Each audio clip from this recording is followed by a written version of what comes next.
আমি নির্বাচন করতে চাই। নির্বাচন কেন করবা? আমি পলিসি মেকিং করতে চাই। পলিসি মেকিং কেন করবা? আমি সংসদে যেতে চাই। সংসদে গিয়ে কি করবা? আমি জনগণের জন্য কাজ করতে চাই। তুমি কি নির্বাচন যে করবা, তোমার কি কোনো অভিজ্ঞতা আছে? কেমন অভিজ্ঞতা? তুমি কি ওয়ার্ড কাউন্সিলর হইছো? মানে কি বলি, এখন কি বলার আছে বলেন তো? এটা কোনো কথা? তুমি নির্বাচন করবা, ঢাকা 18 আসনে নির্বাচন করবা কেন? যে আমি তো ঢাকা 18 আসনের ভোটার, ঢাকা 8 আসনের আমি ভোটার, আমি ঢাকা 8 আসনে নির্বাচন করব।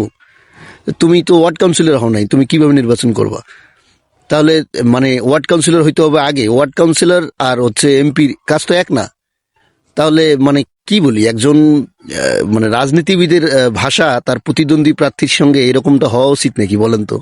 মানে মানে দেশটা তাদের বাপের এমন একটা অবস্থা যে তারা নির্বাচন করতে পারবে, মানে তার ছাড়া আর কেউ নির্বাচন করার অধিকার রাখে না।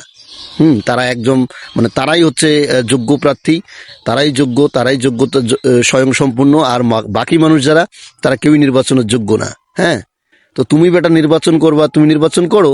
জনগণ যদি তোমাকে ভোট দেয়, তাহলে তো তুমি এমনিতেই সিলেকশনে চলে যাবা।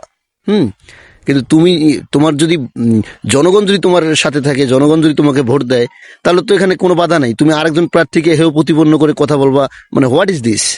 এই এই ধরনের ইন্টেনশন, এই ধরনের ন্যারেটিভ তোমরা কোথা থেকে নিয়ে আসছো? এটা হাদির বাংলাদেশ। হ্যাঁ, এই বাংলাদেশে মানে ওই ধরনের ইন্টেনশন নিয়ে রাজনীতি চলবে না। আর জনগণ তোমাদেরকে একদম ভরে দিবে, সামনে একটু অপেক্ষা করো না।